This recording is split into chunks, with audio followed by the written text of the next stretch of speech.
Speaker. I had the privilege of taking part in the Australian Defence Parliamentary Program, visiting Middle East operations, including Iraq. It was a profound experience, and like many MPs with a Defence Force facility in my electorate, in my case Glenbrook Air Headquarters and Richmond RAF Base, I have got to appreciate the work that's done by serving personnel locally. I also had deeper insight into the strategic role of my local facilities a couple of years ago after spending a week at sister base Amberley. But the immersion into the Middle East operations earlier this month, at a time when the situation is developing at a pace, has been incredibly valuable. There were many highlights. To start with, there is something quite surreal about flying in a KC-30 and watching planes refuelling just off your wing mid-air. The calmness with which the pilots and operator go through their processes, which really involves a very small spout connecting with a very small hose mid-air, is quite a sight to see. And I want to especially mention Squadron Leader Chris for giving up his time to host us. The E7 Squadron Leader also gave us access to the Wedgetail, and we were duly impressed by its capabilities as a very powerful eye in the sky. It was a personal delight for me to catch up with a young man from my electorate, Jordan, who is one of many from the Blue Mountains and Hawkesbury working in the Middle East. In fact, wherever I turned, whether it was inspecting the firefighting facilities or walking to breakfast in the mess, connections with Richmond RAF Base and Glenbrook were strong. My favourite sight one morning was seeing someone heading towards me in a T-shirt that said New York, Paris, London, South Windsor. I pulled him aside and said, "You have got to be from the Hawkesbury," which of course he was. And of course, the Richmond Herc flew us to and from Iraq, its crew kindly giving us the chance to view the incoming approach and landing from the cockpit.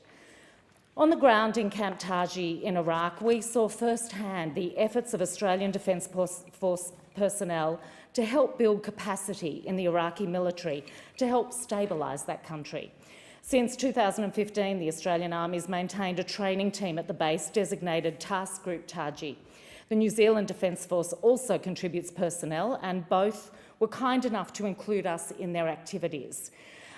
It is a veritable United Nations within Taji, with representatives from all over the world, and a big shout out to the Fijians. We visited the training school where the Coalition is doing much less teaching and much more mentoring of Iraqi trainers these days, who are now delivering most of the program. The message we got from the Iraqis is that assistance from Australia has been greatly appreciated, and the school remains ambitious to keep building on its facilities and expand the training experiences it offers students. I was also grateful to have conversations with Iraqi translators who are working for the Australian and New Zealand forces, and they shared some of the challenges of their lives and their hopes as Iraq rebuilds after many difficult years. And of course, there is a very long way to go. Throughout it all, the professionalism of our troops to maintain their readiness and continue training was evident everywhere we went. I want to thank the Quick Reaction Force Platoon Commander, who included us in exercises with the Australian and New Zealand soldiers. The bruises may be fading, but my memories of those activities won't. Thanks also to the training team unit major, who, like so many others I can't even begin to name, shared his experiences as he showed us the base, including a virtual men's shed where Australian blokes and women can potter on their downtime. And at Australia's Middle East base, where we were put through our paces to prepare for the trip into Iraq, the RSO training, I'm pleased that not only have they managed to teach me how to pack a wound and tie a tourniquet, but turns out I'm not as bad a shot as I thought I might be. All this occurred under the leadership of Joint Task Force 633 Commander Rear Admiral Hill and Chief Warrant Officer Matt Hurley, who allowed us into the workings of this home away from home for so many Australian Defence Force personnel. Our visit liaison officer, Sonia Leon Sepulveda, and flying officer Olivia Quattroto made sure we knew where to eat, that we were where we needed to be when we needed to be, and they went out of their way to help us get our heads around a very different routine and way of life.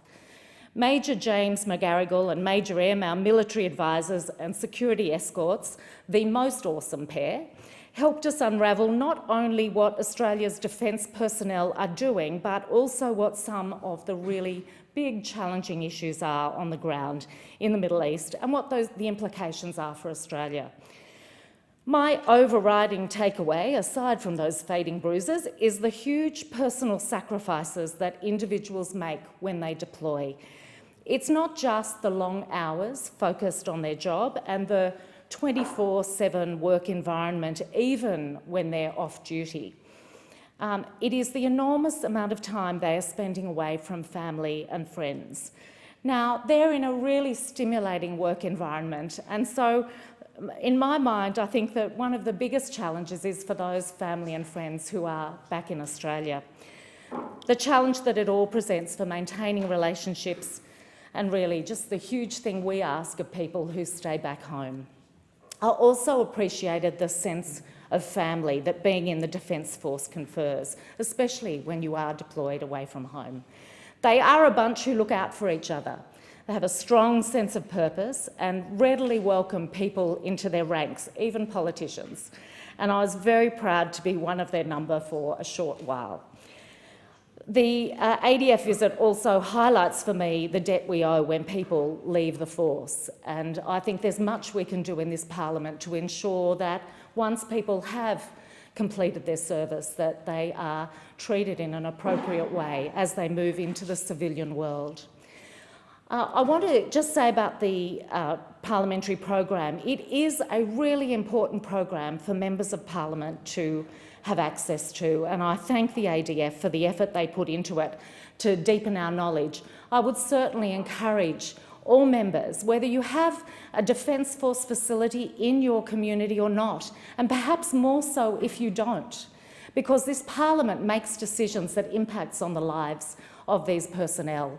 In every budget, in every decision we make around foreign policy, there are implications for our Defence Forces. So I'd really urge people to take the opportunity to go inside and understand just a little bit of what it's like, what some of the challenges are and what some of the opportunities are for people who serve.